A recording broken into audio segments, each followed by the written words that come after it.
Friends, ચલો ચંદ્રગુપ્ત મૌર્ય દ્વારા 319 BC એટલે કે બિફોર ક્રાઇસ્ટ એટલે કે આજથી હજારો વર્ષ પહેલાં જૂનાગઢમાં બનાવવામાં આવેલો આ ઉપરકોટનો કિલ્લો છે. ત્યાર પછી હજારો વર્ષ સુધી એ સમયની ગરતામાં જતો રહ્યો અને પછી કોઈકે શોધ્યો. ત્યાર પછી કેટલાય રાજાઓ રજવાડાઓ આવી ગયા, એની પર રાજ કરતા ગયા, પોતાની જરૂરિયાત પ્રમાણે એમાં સુધારો વધારો કરતા ગયા અને એક મહાન મોટી ઇમારત તૈયાર થઈ ગઈ અને એનું નામ છે ઉપરકોટનો કિલ્લો. ફ્રેન્ડ્સ, ગુજરાતનું જૂનાગઢ એ આપણી ઐતિહાસિક ધરોહર કહી શકાય તમે, કે એ એક એવું ઐતિહાસિક શહેર છે જે પોતાની અંદર હજારો વર્ષ જૂનો ઇતિહાસ સમાવીને બેઠો છે. અને એમાં પણ આ ઉપરકોટનો કિલ્લો, તમે જેવું કિલ્લામાં એન્ટર થશો ને તો આ કિલ્લાના કોતરણીવાલા ઝરૂખા, અડીકડીની વાવ, અનાજના કોઠાર, રાણક દેવીનો મહેલ અથવા તો એને અત્યારે મસ્જિદ કહી રહ્યા છે, એ દરેકે દરેક ઇમારત તે સમયની ભવ્યતા તમને યાદ કરાવે એવી આ એટલો સરસ આ કિલ્લો છે. તો તમે જો જૂનાગઢ જાઓ ને તો તમે એકવાર આ કિલ્લાની જરૂરથી મુલાકાત લેશો. તો સૌથી પહેલાં આપણે આ રાણક દેવીનો મહેલ છે ત્યાં જઈ રહ્યા છે.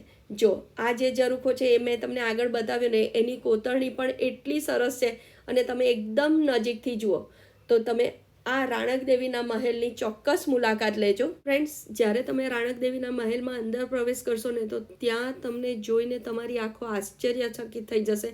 આટલા હજારો વર્ષ પહેલાં કોઈ પણ લેટેસ્ટ ટેકનોલોજી વગર આટલા સુવ્યવસ્થિત પ્લાનિંગથી બનાવેલો એ મહેલ છે. ક્યાંય તમને અંધારું ના લાગે, સનલાઇટની એટલી સરસ વ્યવસ્થા કે વગર લાઇટે પણ તમે આખા મહેલમાં શાંતિથી ફરી શકો. અત્યારે સરકાર દ્વારા વ્યવસ્થા કરવામાં આવી છે, પણ તો પણ એટલું સરસ પ્લાનિંગથી આ બનાવેલો મહેલ છે. ત્યાં ઉપર જવા માટે આ સીડીની પણ વ્યવસ્થા છે અને તમે જુઓ, એક જગ્યાએ ઊભા રહો તો મહેલના એક છેડેથી બીજા છેડે તમે આરામથી જોઈ શકો અથવા તો ફરી શકો. એ રીતે આ ત્યાં ઘંટી પણ હતી. અને ફ્રેન્ડ્સ, હું તમને કહું છું ને કે જુઓ, સનલાઇટની કેટલી સરસ વ્યવસ્થા છે, ક્યાંય તમને અંધારું લાગે છે. આ છતના ગુંબજનો ભાગ છે અને આની ટેકનોલોજી વિશે તો મારે તમને શું કહેવું, એ સમયના આર્કિટેક્ટે જે વિચારીને આ બનાવ્યું હશે તો એ એટલી સુવ્યવસ્થિત પ્લાનિંગથી બનાવ્યું છે કે જે અત્યારે તો આપણા માટે વિચારવું પણ મુશ્કેલ છે. હવે ત્યારે ખોદકામ કરતાં આ જે વસ્તુઓ મળીને એને આર્કિયોલોજી ડિપાર્ટમેન્ટે બહુ જ સારી રીતે સાચવીને રાખી છે. તો તમે એ ચોક્કસથી જોજો, તમને ખૂબ ગમશે. ફ્રેન્ડ્સ, પહેલાં કેવું હતું અને હવે કેવું બની ગઈ છે આખો મહેલ એ પણ તમને બતાવવામાં આવ્યું છે. અને જે ખોદકામ કરતાં જેટલી પણ વસ્તુઓ મળીને એટલી સરસ રીતે એને ગોઠવીને સાચવવામાં આવી છે કે તમારે એ વિચારવું પડે કે ક્યાંક શું આપણું જોવાનું રહી તો નથી જતું ને. તો એટલે મેં તમને કીધું કે જ્યારે પણ તમે ફ્રી હોય ને, તમારી પાસે 2.5 થી 3 કલાકનો ટાઈમ હોય ને, ત્યારે તમે આ ઉપરકોટના કિલ્લાની અવશ્ય મુલાકાત લેજો. હવે મસ્જિદની જે લોકો વાત કરે છે, કદાચ આ નમાજ પડવા માટેની જગ્યા હશે, કારણ કે સેમ આવું ચાંપાનેર પાવાગઢમાં પણ છે. અને રાણક દેવીના મહેલમાં આવી રીતે દરેક જગ્યાએ બોર્ડ મૂકેલા છે કે તમને એ વખતની આખી હિસ્ટ્રી તમે વાંચી શકો. તો તમે એ સ્થળની જરૂરથી મુલાકાત લેજો. ફ્રેન્ડ્સ, જ્યારે રાણક દેવીના મહેલની વાત આવે ને તો રાખેંગર અને રાણક દેવીના પ્રણય કથાનો સાક્ષી આ મહેલ છે. સિદ્ધરાજ જયસિંહ વચ્ચેનું યુદ્ધનો મહેલ આ સાક્ષી છે અને દેસણ અને વિસણની દગાબાજીનો સાક્ષી પણ આ મહેલ છે. તો તમે એની જરૂરથી મુલાકાત લેજો. ફ્રેન્ડ્સ, હવે આપણે રાણક દેવીના મહેલથી બહાર નીકળી અને હવે બહારની સાઈડે શું છે એ જોઈએ. તો ત્યાં આવી રીતે ફુવારા પણ મૂકેલા છે અને આ છે છત્રી. એને પણ આખી રિનોવેટ કરીને એ લોકોએ નવી બનાવી છે અને છત્રી કહે છે.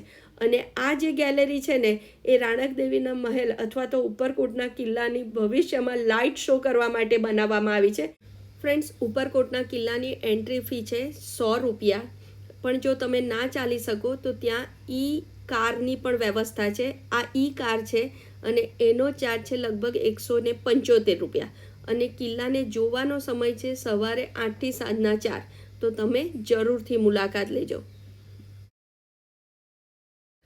ફ્રેન્ડ્સ, ઉપરકોટના કિલ્લામાં એન્ટર થયા પછી જે તમે સૌથી પહેલાં જે જગ્યાની મુલાકાત લેવાના છો એ છે નીલમ અને માણેક તોપ.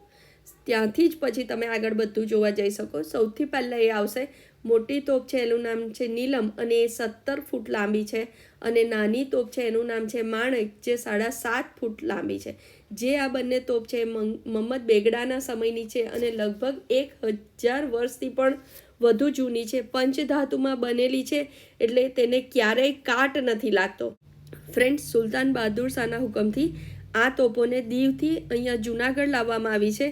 ગુજરાતના સુલતાન અને પોર્ટુગીઝો વચ્ચે 1538માં જ્યારે લડાઈ થઈ હતી ને ત્યારે આ તોપોનો ત્યાં ઉપયોગ કરવામાં આવ્યો હતો અને ત્યાર પછી આ તોપને દીવથી જૂનાગઢ લાવવામાં આવી છે.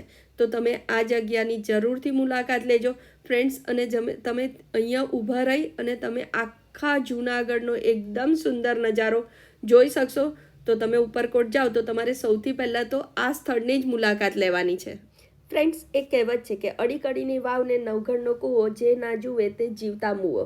તો આપણે તો જૂનાગઢમાં છે, ઉપરકોટમાં છીએ અને એ જોવા ના જઈએ તો કેમ ચાલે? તો બસ, તો આ વિડીયોમાં આપણે અડીકડીની વાવ અને નવઘણનો કૂવો જોવા જવાના છે. ફ્રેન્ડ્સ, તમે જે મારી પાછળ જે જોઈ રહ્યા છો ને એ અડીકડી વાવનું મેઇન એન્ટ્રન્સ છે. અહીંથી તમારે એન્ટર થવાનું છે. ફ્રેન્ડ્સ, આ વાવને બનતા લગભગ 24 વર્ષ જેટલો સમય લાગ્યો હતો અને 15મી સદીમાં બનેલી આ વાવ છે અને ચુડાસમા વંશજોએ આ વાવ બનાવી હતી અને એક જ પથ્થરમાંથી બનાવવામાં આવેલી આ વાવ છે. બીજું કે આ વાવ 310 ફૂટ લાંબી છે, પૂર્વથી પશ્ચિમ સુધી. ઉત્તરથી દક્ષિણ એ 10.5 ફૂટ પહોળી છે અને એમાં તમારે 166 પગથિયાં ઉતરવા પડે એવા છે. ફ્રેન્ડ્સ, વાવ આગળથી પહોળી, જેમ જેમ તમે નીચે ઉતરો એમ સાંકડી થતી જાય છે. અને હું તમને બીજું એક પણ નોલેજ આપું ફ્રેન્ડ્સ કે વાવના પ્રકાર કેટલા. તો વાવ ટોટલ 4 પ્રકારની વાવ હોય છે. જે વાવને એક જ પ્રવેશ દ્વાર હોય ને એ નંદા પ્રકારની વાવ કહેવાય. તો આ નંદા છે. જે વાવને 2 પ્રવેશ દ્વાર હોય ને એને ભદ્રા કહેવાય. જે વાવને 3 પ્રવેશ દ્વાર હોય એને તમે જયા કહો છો અને જે વાવને 4 બાજુથી પ્રવેશ કરી શકાય એવી હોય એને વિજયા કહેવામાં આવે છે. ફ્રેન્ડ્સ, હવે આ વાવનું જ્યારે હું શૂટિંગ કરતી હતી ને ત્યારે રેન્ડમલી આ એક કપલ મારા વિડીયોમાં આવી ગયું અને એને મેં સ્લો મોશનમાં લીધું છે કે તમે જુઓ કે એ કપલ એટલા આમ બિલકુલ કોઈ પણ જાતની ચિંતા કે કશું પણ વિચાર્યા વગર કેટલું ખુશીથી જઈ રહ્યું છે અને એ વખતે એ જોવાની એક મતલબ ફિલિંગ જ અલગ હતી.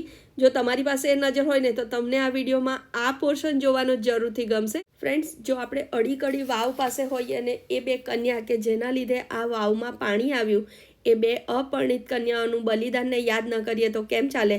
તો એ 2 અપરિણિત કન્યાઓએ જ્યારે બલિદાન આપ્યું ત્યાર પછી જ આ વાવમાં પાણી આવ્યું. જ્યારે વાવ આખી તૈયાર થઈ પણ વાવમાં પાણી નહોતું આવ્યું અને ત્યારે જ્યારે કહેવામાં આવ્યું કે 2 અપરિણિત કન્યાઓ એમાં બલિદાન આપશે તો જ પાણી આવશે. તો અડી અને કડી નામની 2 કન્યાઓએ બલિદાન આપ્યું, ત્યાર પછી આ વાવમાં પાણી આવ્યું જે ક્યારેય ખલાસ નથી થયું. તો આપણે 2 દીકરીઓને પણ જરૂરથી યાદ કરીએ. હવે આપણે આ નવઘણના કૂવા પાસે આવી ગયા છે. ફ્રેન્ડ્સ, આ નવઘણનો કૂવો ચુડાસમા રાજા રા નવઘણ દ્વારા બનાવવામાં આવેલો એટલે એને નવઘણનો કૂવો કહે છે. ફ્રેન્ડ્સ, આ 171 ફૂટ ઊંડો છે અને એમાં જવા માટે 204 પગથિયાં છે. આવી રીતે સાઈડમાંથી તમારે પગથિયાં ઉતરીને અંદર જવાનું. નાની નાની બારી પણ છે કે જેનાથી એર સર્ક્યુલેશન પણ થાય અને ઠંડક પણ રહે. તો તમે આ નવઘણનો કૂવો જોવા પણ જરૂરથી જજો. Thank you. ફ્રેન્ડ્સ, ઉપરકોટના કિલ્લામાં આપણે એન્ટર થયા મેઇન ગેટથી અને જે ચોક જેવો એરિયા આવે છે ને ત્યાંથી આ સીડી ચડીને તમારે એન્ટ્રન્સ ટાવર ઉપર જવાનું છે. ત્યાં ઉપર જશો ને તો તમને એકદમ સરસ આખો ઉપરકોટનો કિલ્લો દેખાશે. આ અંદરના પગથિયાં છે એટલા સરસ છે અને તમે જુઓ એન્ટ્રન્સ ટાવર ઉપરથી આખો ઉપરકોટનું એન્ટ્રી દેખાય છે. તો એ કેટલું સરસ છે. હવે આ જે લેફ્ટ સાઈડ ઉપર છે ને એ પ્લે એરિયા છે એટલે કે બગીચો છે બાળકોને રમવા માટે અને એનાથી થોડીક સાઈડ ઉપર આ એક મોટું તળાવ છે અને આ તળાવમાંથી આખા જૂનાગઢ શહેરને પાણી પહોંચાડવામાં આવે છે. ઉપર ડેમથી પાણી આ તળાવમાં આવે છે અને આ તળાવથી આખા જૂનાગઢ શહેરની આ એ લોકોની વોટર સિસ્ટમ છે. તો આ સ્થળની મુલાકાત પણ તમે ઉપરકોટ જાઓ ને ત્યારે જરૂરથી લેજો. ફ્રેન્ડ્સ, મારી નજરે મેં તમને આખો ઉપરકોટનો કિલ્લો બતાવ્યો. આઈ હોપ કે તમને આ મારી વિઝિટ ગમી હશે. ફ્રેન્ડ્સ, જો તમને અમારો વિડીયો ગમ્યો હોય ને તો તમારા ફ્રેન્ડ સાથે શેર કરજો. મારી ચેનલને સબસ્ક્રાઈબ કરજો. Thank you.